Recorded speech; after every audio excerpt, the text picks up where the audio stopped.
নমস্কার বন্ধুরা, আমি সুচরিতা। সবাইকে স্বাগত জানাচ্ছি কিপ গ্রুমিং চ্যানেলে।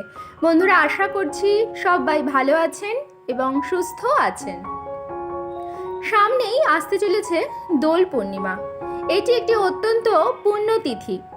এই তিথিতে গৃহস্থ বাড়িতে ভগবান শ্রী সত্যনারায়ণের পূজা অর্চনা করলে সার্বিক মঙ্গল হয়ে থাকে। কর্মক্ষেত্রে যদি কোনো বাধা এবং বিপত্তি থাকে তাহলে সেটিও কেটে যায় এবং সুখ শান্তি এবং সমৃদ্ধিতে গৃহস্থ বাড়ি ভরে ওঠে।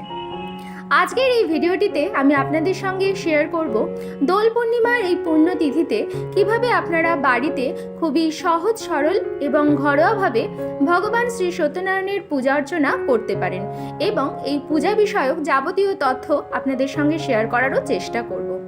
তো চলুন বন্ধুরা, ভিডিওটি শুরু করা যাক। মূল পর্বে যাওয়ার আগে আমার সকল বন্ধুদের কাছে একটাই অনুরোধ করব যে ভিডিওটি সম্পূর্ণরূপে দেখুন। ভালো লাগলে কিন্তু অবশ্যই লাইক, কমেন্টস এবং শেয়ার করবেন এবং যদি চ্যানেলের নতুন হন তাহলে অবশ্যই চ্যানেলটিকে সাবস্ক্রাইব করে আমার সাথে থাকবেন।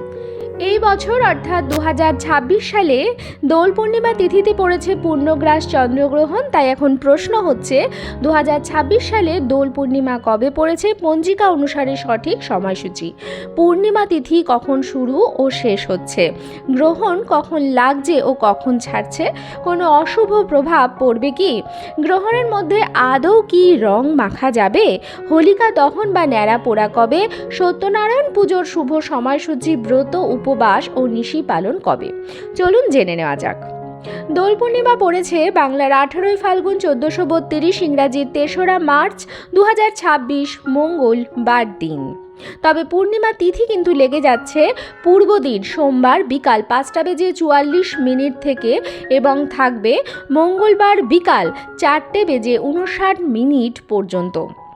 এই বিশেষ দিনেই আবার পড়েছে পূর্ণগ্রাস চন্দ্রগ্রহণ, যেটি ভারতবর্ষে দৃশ্যমান। গ্রহণ স্পর্শ দুপুর 3:20, গ্রহণ মধ্য বিকাল 5:05, গ্রহণ সমাপ্তি রাত্রি 6:48, গ্রহণ স্থিতি 3 ঘন্টা 28 মিনিট, পূর্ণগ্রাস স্থিতি হচ্ছে 59 মিনিট।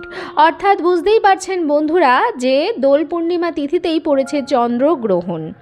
হোলিকা দহন বা ন্যাড়া পোড়ার শুভ সময় হচ্ছে 2রা মার্চ সোমবার সন্ধ্যা 5:42 পর থেকে সন্ধ্যা 7:15 মধ্যে।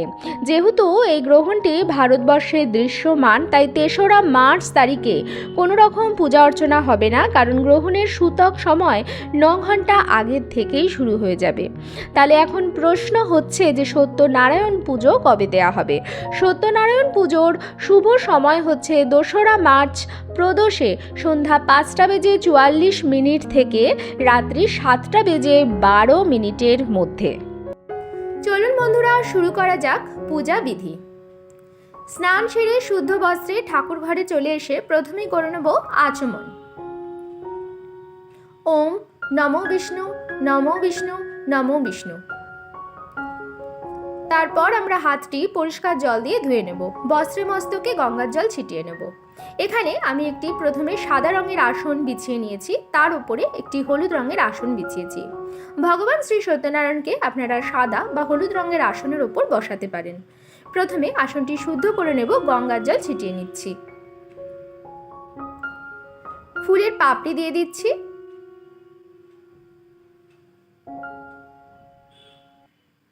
এরপর দিয়ে দিচ্ছি একটুখানি গোটা আতপ চাল।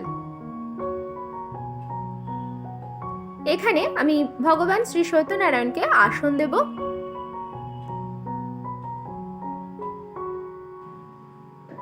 অভিষেক করবার জন্য আমি একটি জল নিয়ে নিচ্ছি। এটি পরিষ্কার জল, তার মধ্যে দিয়ে দিলাম ফুলের পাপড়ি, একটি তুলসী পাতা এবং একটুখানি অগরু। দেখুন বন্ধুরা, আপনারা এইভাবে অভিষেক করে নিতে পারেন। ওম নমো ভগবতে বাসুদেবায় নমো। ওম নমো ভগবতে বাসুদেবায় নমো। এবার একটি পরিষ্কার কাপড় দিয়ে ভালো করে আলেখ্যটি মুছে নেব। সাদা চন্দন বেটে নেব। আজকের পুজোতে আমাদের লাগবে সাদা চন্দন। আমি ফুল, মালা, তুলসী পাতা সমস্ত কিছুতে প্রথমে একটুখানি সাদা চন্দন মাখিয়ে নেব।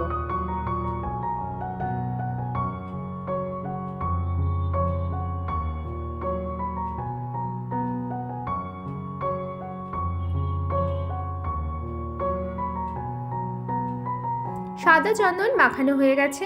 এবার আমি সাদা চন্দনের তিলক করে দেব। একটি বস্ত্রস্বরূপ একটি মৌলি ধাগা পরিয়ে দিলাম এবং এই মালাটি পরিয়ে দেব। মালাটিতে আমি আগেই চন্দন মাখিয়ে নিয়েছি। একটি পৈতে নিবেদন করব।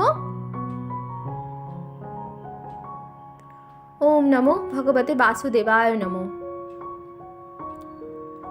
ওম নমো ভগবতে বাসুদেবায় নমো। ওম নমো ভগবতে বাসুদেবায় নমো। জ্বালিয়ে নিচ্ছি একটি প্রদীপ এবং 3টি ধূপকাঠি। আসন দেওয়ার পরে অবশ্যই একটু আরতি করে নেব।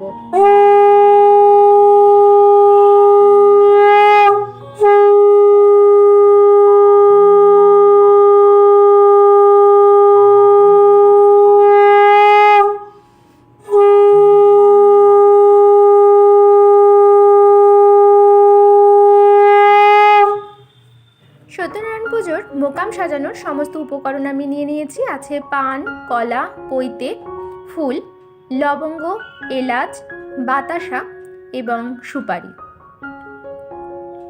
তো চলুন বন্ধুরা, আপনাদের আমি দেখিয়ে দিই কিভাবে আপনারা সত্যনারায়ণ পুজোর পাটা সাজাবেন বা মোকাম সাজাবেন। প্রথমে আমরা পানগুলো সাজিয়ে নেব। 5টি পান ঠাকুরের আসনের ওপর বা জল চৌকির ওপর যেখানেই আপনারা আসন দেবেন সেখানে সুন্দরভাবে পরপর 5টি পান সাজিয়ে দেবেন। তার উপরে দিয়ে দেবেন একটি করে পৈতে, একটি করে কলা, একটি করে সুপারি,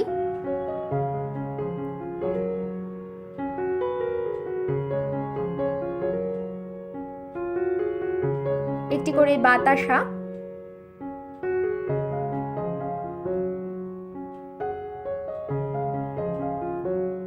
ছোট এলাচ, লবঙ্গ।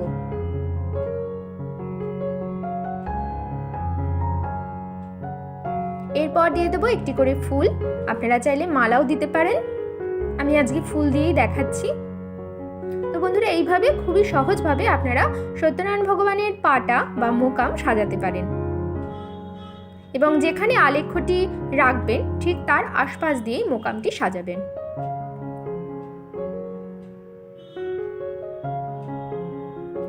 দক্ষিণাবর্ত শঙ্খ নারায়ণের অত্যন্ত প্রিয়। দক্ষিণাবর্ত শঙ্খ নারায়ণ হাতে ধরে থাকেন এবং পরিয়ে দিলাম একটি চাঁদমালা। এবার আমি ঘট স্থাপন করে নেব। ঘট স্থাপন করার জন্য এখানে নিয়ে নিয়েছি পান, কলা, আম্রপল্লব, ধান, দুব্বা। সমস্ত সামগ্রীগুলোর মধ্যে সিঁদুর গোলা মাখিয়ে নেব। এটা হচ্ছে গঙ্গামাটি। গঙ্গামাটি নিয়ে নিয়েছি। এখানে নিয়ে নিয়েছি আমি একটি পিতলের ঘট। সত্যনারায়ণ পুজোয় চেষ্টা করবেন পিতলের বা মাটির ঘটে ঘটটি পাততে। আজকে আমি পিতলের ঘট নিয়ে নিয়েছি। পিতলের ঘটটির মধ্যে গোলা সিঁদুর দিয়ে আমি একটি মাঙ্গলিক চিহ্ন বানিয়ে নিচ্ছি। এখানে আমি বানিয়ে নিচ্ছি একটি পুতলিকা। তারপর দিয়ে দেবো 5টি সিঁদুরের ফোঁটা।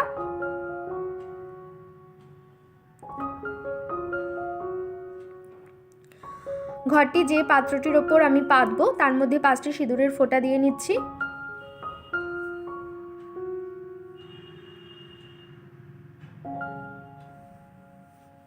সত্যনারায়ণ পুজোর ঘট পাতা যায় শশীষ ডাব, কলা, হরিতকি দিয়ে পাতা যায়, নারকেল দিয়েও পাতা যায়। আজকে আমি কলা দিয়ে ঘরটা পেতে আপনাদের দেখাচ্ছি।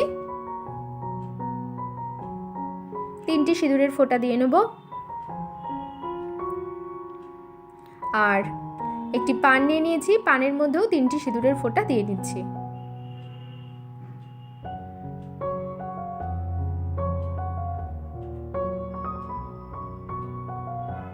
আম্রপল্লবে দেখে নিতে হবে যেন 5টি বা 7টি নিখুঁত পাতাযুক্ত আম্রপল্লব হয় এবং প্রত্যেকটি পাতার মধ্যে তেল সিঁদুরের ফোঁটা লাগিয়ে নেব। এবার আমি ধান আর দুব্বা দিয়ে দিচ্ছি। ঘরটি জলপূর্ণ করে নেব এবং জলের মধ্যে দেব কিছু মঙ্গল সামগ্রী। একটি হরিতকি দিলাম, হলুদের গাঁট, একটি সুপারি, 1 টাকার কয়েন, আতপ চাল, একটি দুব্বা।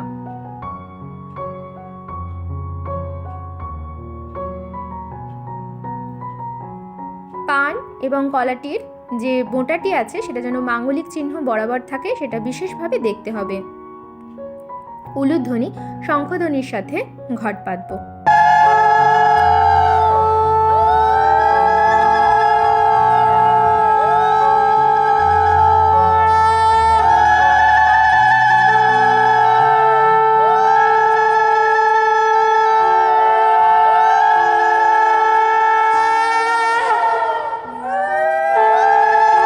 সত্যনারায়ণ পুজোর প্রধান ভোগ হচ্ছে সিন্নি। 1 কেজি 250 হচ্ছে সিন্নির মাপ, অর্থাৎ 1 কেজি 250 আটা, 1 কেজি 250 গরুর দুধ, 1 কেজি 250 আখের গুড় এবং 21টি কলা। আজকে আমি 100 গ্রাম হিসাবে সমস্ত কিছু নিয়েছি। ওপর থেকে কাজু কিশমিশ দিয়েছি, আপনারা চাইলে নারকেলের কুচিও দিতে পারেন, নারকেল কুড়িও দিতে পারেন। 5 প্রকারের গোটা ফল নিয়ে নিয়েছি। প্রত্যেকটি ফলের মধ্যে চন্দনের একটি করে ফোঁটা পরিয়ে দিচ্ছি এবং অবশ্যই দিয়ে দেবো ফুলের পাপড়ি এবং তুলসী পাতা। আপনারা চাইলে ফল কুচিও দিতে পারেন। যে কোনো সাদা রঙের মিষ্টি নিবেদন করতে পারেন। এখানে আমি সাদা রঙের মিষ্টি নিবেদন করেছি এবং জল নিবেদন করেছি। পানের জন্য জল, তাতে অবশ্যই তুলসী পাতা এবং ফুলের পাপড়ি দিয়ে দেবো। পঞ্চদেবতার উদ্দেশ্যে একটি নৈবেদ্য সাজিয়ে নিয়েছি, তাতে ফুলের পাপড়ি দিয়ে নেব। তো বন্ধুরা, আমি খুব সামান্য আয়োজন করে আপনাদের দেখাচ্ছি যে কিভাবে আপনারা সত্যনারায়ণ পুজোর জোগাড় করতে পারেন। প্রথমে আমি মঙ্গল ঘটে ভগবান শ্রী নারায়ণের চরণ ধুইয়ে নেব। ওম নমো ভগবতে বাসুদেবায় নমো। ওম নমো ভগবতে বাসুদেবায় নমো। গণেশ ঠাকুরের চরণে একটি পৈতে নিবেদন করছি, লাল জবা ফুল নিবেদন করছি। ওম গণ গণপতায় নমঃ। ওম গণ গণপতায় নমঃ। পঞ্চদেবতাকে স্মরণ করে হাতে ফুল বেলপাতা নিয়ে নিয়েছি। পঞ্চদেবতার উদ্দেশ্যে মঙ্গল ঘটে ফুল বেলপাতা নিবেদন করব। সাদা চন্দন সহযোগে তুলসী পাতা নিবেদন করছি নারায়ণকে। ওম নমো ভগবতে বাসুদেবায় নমঃ। এবার দেব পুষ্পাঞ্জলি।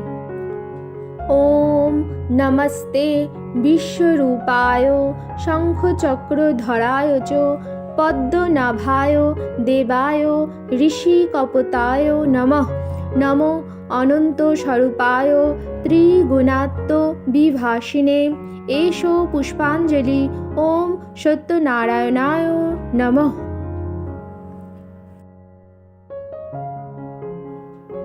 ওম নমস্তে বিশ্বরূপায় শঙ্খচক্রধরায় চ পদ্মনাভায় দেবায় ঋষিকপতায় নমঃ। নমো অনন্ত স্বরূপায় ত্রিগুণাত্ম বিভাসিনে। এষো পুষ্পাঞ্জলি। ওম সত্যনারায়ণায় নমঃ। বন্ধুরা, এই পুষ্পাঞ্জলি মন্ত্রে আমরা নারায়ণের চরণে 3 বার পুষ্পাঞ্জলি দিয়ে প্রণাম মন্ত্র বলে নেব। ওম সত্যনারায়ণং দেবং বন্দেহং কামোদম শুভম লীলয়া বিততং বিশ্বং যেন তস্मै নমো নমঃ। বন্ধুরা, দোল পূর্ণিমার পুজোতে অবশ্যই কিন্তু আবির রাখতে হবে। একটি পাত্রের মধ্যে আপনারা আবির এবং ফুল দিয়ে সুন্দরভাবে সাজিয়ে নেবেন এবং এটা অবশ্যই নারায়ণের চরণে নিবেদন করবেন। তার আগে আমরা করে নেব আরতি।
পূজা শেষে অবশ্যই ভগবান শ্রী নারায়ণের শ্রীচরণে আবির নিবেদন করবেন। আবির ছাড়া বা রং ছাড়া দোল পূর্ণিমার পুজো কিন্তু অসম্পূর্ণ। তাই সত্যনারায়ণ পুজোর দিন অবশ্যই আপনারা আবির বা রং নিয়ে আসবেন এবং নারায়ণের শ্রীচরণে আবির অবশ্যই মাখাবেন। এবছর 2026 সালে যেহেতু দোল পূর্ণিমা অর্থাৎ আগামী 3রা মার্চ তারিখ মঙ্গলবার দিন যেহেতু চন্দ্রগ্রহণ পড়েছে এবং এই গ্রহণটি ভারতবর্ষে দৃশ্যমান, তাই এর সূতক সময় গ্রাহ্য হবে। তাই সেই দিন কোনো রকম পূজা অর্চনা কিন্তু হবে না। সত্যনারায়ণ পুজোর সময়সূচি আমি আগেই উল্লেখ করে দিয়েছি, যেটা সোমবার দিন পড়েছে সেই দিনই আপনাদের সত্যনারায়ণ পুজো করতে হবে। অনেক বন্ধুদের মনে একটি প্রশ্ন আছে যে 3রা মার্চ দোল পূর্ণিমার দিন কি আবির বা রং মাখা যাবে বা রং কি খেলা যাবে? বন্ধুরা, চন্দ্রগ্রহণের কারণের জন্য এই বছর দোল পূর্ণিমার দিন অর্থাৎ আগামী মঙ্গলবার দিন যেদিন চন্দ্রগ্রহণ পড়েছে সেদিন আবির বা রং মাখা যাবে না, সেটি শাস্ত্রসম্মত নয়। আপনারা আবির বা রং মাখবেন হোলির দিন অর্থাৎ 4ঠা মার্চ তারিখে পূর্ণিমা তিথি এবং গ্রহণ ছেড়ে যাওয়ার পরে, গ্রহণের সূতক সময় চলে যাওয়ার পরে আপনারা আবির বা রং মাখতে পারেন, রং খেলতে পারেন। কিন্তু শুরু করবেন ঈশ্বরের চরণে আবির দিয়ে। আপনার ঠাকুরের সিংহাসনে যা যা দেবী এবং দেবতা আছেন সবার চরণে আপনারা আবির দেবেন। তারপর বাড়ির গুরুজনদের চরণে আবির দিয়ে তারপর আপনারা রং অবশ্যই খেলবেন। দোল পূর্ণিমা হচ্ছে রঙের উৎসব, রং ছাড়া এটি অসম্পূর্ণ। আজকের পর্বটি আমি এখানেই শেষ করছি। বন্ধুরা, আশা করছি আজকের ভিডিওটি আপনাদের ভালো লাগলো এবং একটু হলেও উপকারে লাগলো। ভিডিওটি ভালো লাগলে অবশ্যই কিন্তু লাইক, কমেন্টস এবং শেয়ার করবেন। চ্যানেলে নতুন থাকলে অবশ্যই চ্যানেলটিকে সাবস্ক্রাইব করে দেবেন।